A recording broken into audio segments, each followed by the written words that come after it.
Check, check. Assalamu alaikum. What is going on, Toronto? Give yourselves a big round of applause this evening. Give all the organizers here tonight, give them a big round of applause for pulling this off this evening.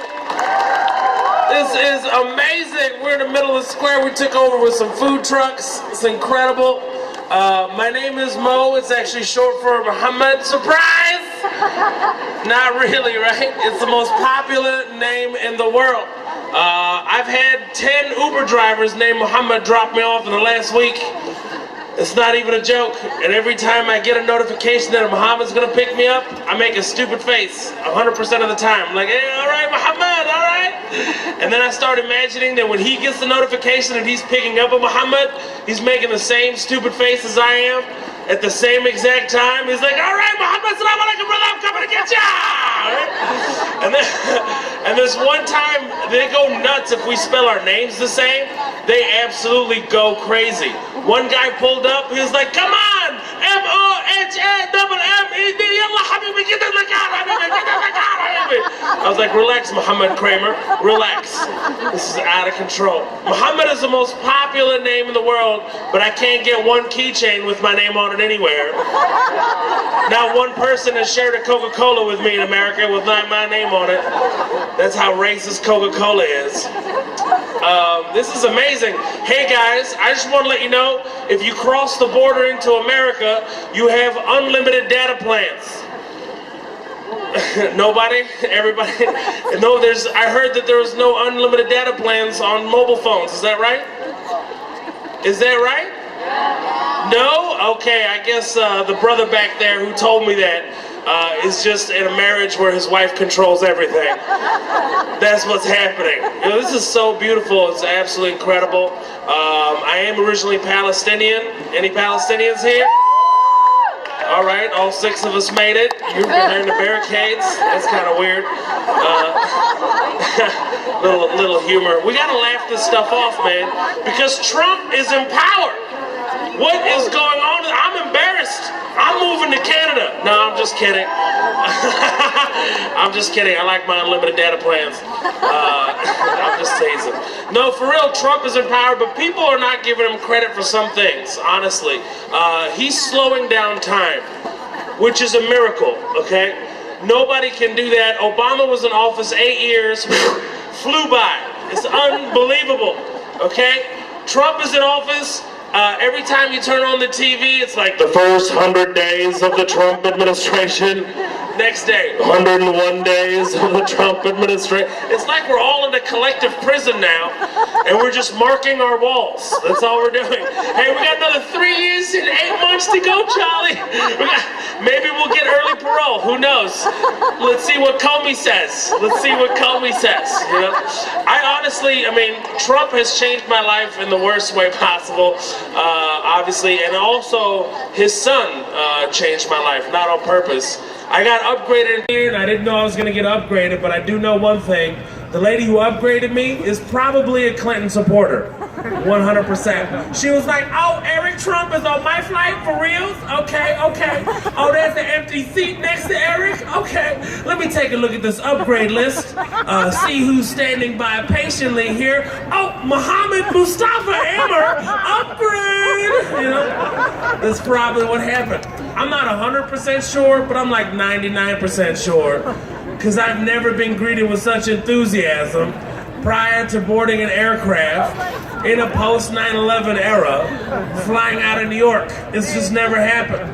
I walked up, I scanned my boarding pass. She's like, guess who's been upgraded? I'm like, what's going on? I was like, what is this, a rap battle? I don't know what's happening. I started fooling myself. I'm like, yeah, it's all these years in dedication to this airline that's called United. You know how they treat their passengers. And then I walked in and I saw Eric Trump. I was like, yo, it can't be Eric. And then I took a second look and I saw his name on his sweater. So you know it was definitely Eric. And all of a sudden I knew what to do next. I sat next to him and I was like, Salam alaikum, Eric, how's it going, man? Hey, don't be scared, man. I'm Arab, I'm Muslim, and I'm a refugee. in your face. I'm here. I made it. It's too late. And I flipped it on him. I was like, hey man, you tell your dad to build all the walls he wants. He was like, what? I was like, that's right. I said, tell your dad to build all the walls he wants, because my family flew in, you know? We have all kinds of alternative options. If you build a wall, I'm not scared. Something weird happened to me recently, though. They asked me to do shows for the U.S. military, and it smelled like a setup immediately. As a Palestinian, I'm like, who is this? Are you crazy? You know, like, I don't think this is right. And then they asked me to go to Kuwait and Iraq. I'm like, that's where my family fled from. You want me to go back into war zone to perform? Are you crazy? And so I did it, you know? I did it for many reasons. Number one, I wanted to see what was going on there. I want to see it from my own eyes. Number two, I wanted to scare these guys. So they advertised me as Mo, and I would show up at some of these shows. I'm like, hey guys, I know they advertised me as Mo, but it's actually short for Muhammad. Surprise! Today's the day! Ah! Yeah, they didn't think that was very funny. But it went over well for me. They started laughing, and I found out a lot of amazing things, you know? There was a lot of soldiers that were converting, a lot of amazing things were happening through the mess that was actually going on. And then one day we're walking off this base, and the sergeant looks at me and the two other comedians. He goes, hey fellas, make sure to remove your name tags, because we don't want you to get kidnapped. I was like, we can get kidnapped? I started freaking out. And then I remembered we're in Iraq, and I look like everybody else here, you know?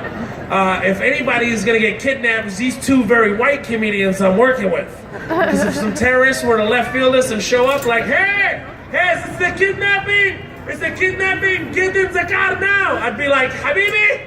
حبيبي انا سويت لك اشي يا زلمه هذول ماسكوني صار لهم فتره طويله قاعدين بتعبوني كل ليل ونهار والله. I'm sorry guys. A lot of people take that very seriously. Guys, I wouldn't flip teams like that. The U.S. passport is very valuable, you know what I mean? That thing is very, very valuable. Because I didn't have one for 20 years. It took me 20 years to get my citizenship, which is awfully frustrating because I would get interrogated in every single country I would travel to. In Japan, though, was probably my favorite interrogation. It was 30 minutes, and 30 minutes was me just trying to explain what I did for a living. They were like, so, what is your occupation? I was like, I'm a comedian. He's like, comedian? So what is your occupation? I was like, I'm a comedian. Comedian. It's 30 minutes. Comedian. Yes, I'm a comedian. Comedian. Yes, I'm a comedian. Comedian. Yes, I'm a comedian. Comedian. 30 minutes. And then finally he's like, no, but that shit. How's about that comedian now? Finally the guy comes up, he's like, oh, he's like a Bill Cosby. I was like, no, I'm not Bill Cosby. London was probably the worst because I was waiting there. As I'm sitting in the room, I noticed there's a poster with a dog on it, and this dog has a passport around his neck. And the poster says, get your pet citizenship today. Are you serious? A dog can get a citizenship in a day? And I've been waiting almost 16 years at that point. So when I got back to Texas, where I'm from, I decided to call immigration, see if I can speed up my process. The lady answers the phone with an attitude right out of the gate. She's like, hi, INS, what can I do for you today? And I put on my super white voice, because that's how I get things done over the phone. I was like, yes, hi. I've been in the States for almost 16 years now, and I'm trying to see if I can get my citizenship just a little bit faster. She goes, okay, baby, okay. Let me look up your file here. What's your last name? I was like, oh, my last name is Amer, huh? A-M-E-R. It's almost like America without the Ika. She's like, oh, that's cute, baby. That's very cute. But what's your first name? I was like, oh, my first name? My first name is Muhammad. Oh, quit playing, baby. I thought you said Muhammad. No, really, what's your first name? I was like, hey, that is my first name. She's like, oh, you ain't gonna get your citizenship, baby.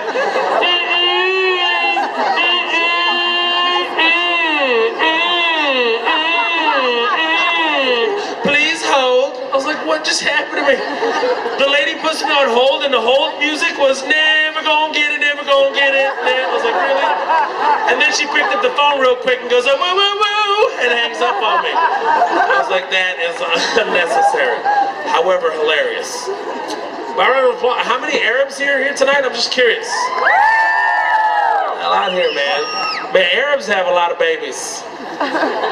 We do. Arabs have a lot of babies. They think Mexicans in America have a lot of babies? No, sir. Arabs have a lot of babies. I walked up to my cousin Khalil. He had a baby in his hand. I was like, Khalil, Habibi, you didn't tell me you had a baby? He goes, nah, man, this is my uncle. I was like, what? He's like, yeah, I'm gonna raise him, be a good uncle, man. I was like, this is some weird statements. He's like, yeah, I gotta go change my uncle. I was like, I gotta get out of here. This is too much. It's fun, man. I do live in New York now, but I grew up in Houston, Texas. And because of that, I speak perfect Spanish, which is great because I'm brown and I speak Spanish. So if anything breaks out, I can camouflage at any moment in time. It's getting rough, man. They start hunting Arabs and stuff like, hey boy, you one of them Arabs, huh? You one of them Muslims, huh? Be like, no, vato, come on, you crazy? Yo regreso a mi país, Mexico. And just go jump over the unfinished fence. Start selling falafel tacos and falafel quesadillas in Mexico. That's what Arabs do. I could just see a food truck guy back there. You know what? Falafel taco truck. Let's do it. That's the way it happens, man. But alhamdulillah, I got my citizenship. It took a long time. But immigration is like super racist. Super racist, and they'll ask you really racist questions straight to your face, and they don't care. Like, before you become a citizen, you have to do two things. You have to take an American history exam, like very easy, like who's the first president, Bush, easy stuff like that. And then there's a second part, which what they call the interview, which really is an interrogation. Just one more for old time's sake, all right? And it's very nerve-wracking.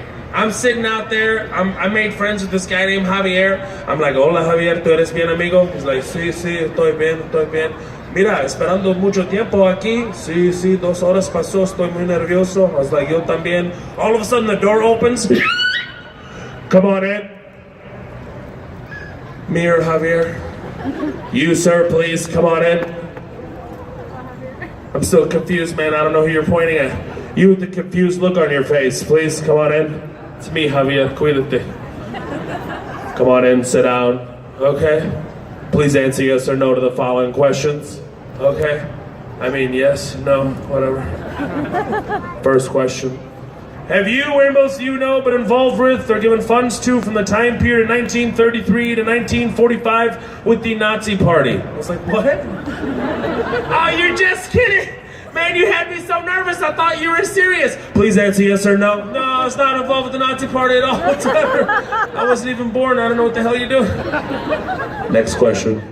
Have you, or most of you know, been involved with or given funds to with any terrorist organizations? Mr. Muhammad? He did that, man. How racist is that? Muhammad? Are you kidding? I said no, of course not. But if I could ask him a question back, it'd be very simple. Who the hell says yes, okay? Who says yes? Is this an effective method of capturing terrorists worldwide? I mean, did you catch somebody off guard? Is that how it worked out? Were you sitting there like, have you, or most of you know, been involved with or given funds to any terrorist organizations? You got me! Oh! You're so tricky, okay? 2 more minutes, I was gonna kill everyone! Hey, here's the bomb, be careful. All right. Hey, cut the green wire, okay? I'm just kidding, the blue wire. I don't know. Right? I'm sure that doesn't happen. It's very frustrating. This is an amazing situation, man. So beautiful being out here. I'm glad that my citizenship stuff is over. I know everybody's struggling right now. I wanted to wish you guys a Ramadan Kareem. This is the most amazing thing. Toronto has always showed so much love. It's the most beautiful place. I just, I miss my family. I've been on the road forever, and I have all these nephews now that are getting these belt beatings. I want to catch those. I miss it, man, because discipline in the Arab family, we just throw a sandal, and my mom could throw a sandal and hit all 6 kids at the same time. She was pretty amazing. One time I was trying to run away from my mom. I was like 8 years old. We were still in Kuwait at this point. She's chasing me with a belt, like, I'm like, oh yeah. I get out of the house, oh, I feel the wind, right? I get out of the house, I'm all cocky. I'm like, yeah, I'm free, Mom. I'm free. I'm 8. Where am I gonna go? I decided to go back in the house. And my mom set me up. She turned off the lights. I couldn't hear or see anything. All I heard was the door open, my footsteps, and the belt in the air, and everything just stopped and went in slow motion. I'm outside the door, so nervous.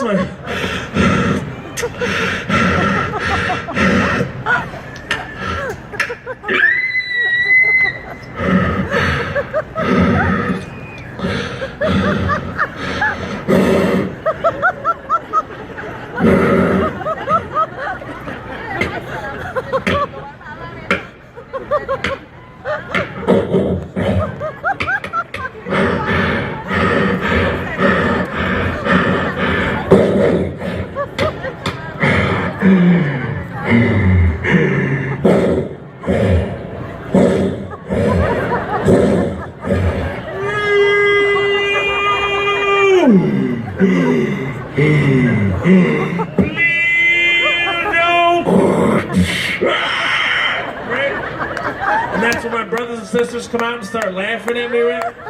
I should have had the mic a lot stronger. You guys couldn't hear anything of that. That didn't work out as well as I wanted to, but it's all right. Any Russians here tonight? Got Russians back there? That's the most reaction I've ever seen of a Russian.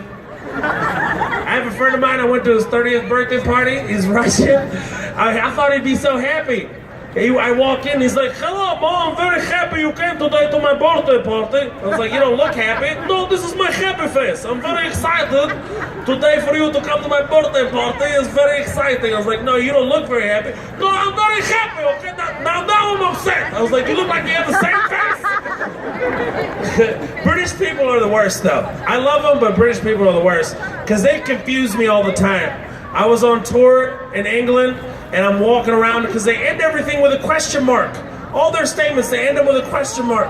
My phone was dead, I couldn't find my hotel. I was like, excuse me, sir, can you please tell me how to get to the Holiday Inn? He's like, yeah, no problem, right? You go down the street, yeah, and you make the first left, yeah, and you make the second right, yeah, and then the hotel's gonna be on the left-hand side, isn't it? I'm like, I don't know, is it? I'm lost, man. No time for these games. I like the German accent. It's my favorite thing. It was the worst thing going there for the first time, though, because I had a refugee travel document the first time I went to Germany, and on the front it said Department of Homeland Security, and on the inside it says, this is not a U.S. passport. Confuses immigration officers so badly. My first trip out of the country, I get there into Germany, the guy's like, yeah, welcome to Germany, can I have your passport, please? I'm like, yeah, sure, here you go. He's like, yeah, it's good, yeah? Oh, look, very special, yeah? Very nice, yeah? Oh, no. Oh, no, I said, can I have your passport, please? I'm like, hey, man, that is my passport. Well, it cannot be your passport. Well, it is my passport. But it says here it's not a passport, yeah? Oh. It shows here you're born in Kuwait. Can I please have your Kuwaiti passport? I was like, hey, man, I don't have a Kuwaiti passport. He's like, well, why don't you have a Kuwaiti passport? I was like, relax. First of all, in Kuwait, doesn't matter if you're born there. It matters where your parents come from. He goes, yeah, well, where do your parents come from? I was like, well, my parents are Palestinian. He goes, then give me your Palestinian passport. I was like, bro, I don't have a Palestinian passport. He goes, then why don't you have a Palestinian passport? I was like, because Palestine's not a state. He goes, then why don't you make it a state? I was like, what? Have you not read the news in the last 69 years? And by the way, I'm in Germany. This is all your fault to begin with. The guy just looks at me and goes, yeah, it's true, yeah, and he just let me in. It was quite miraculous. Hey, you guys have been amazing. Thank you so much for having me. Enjoy you. Much love, Salam alaikum.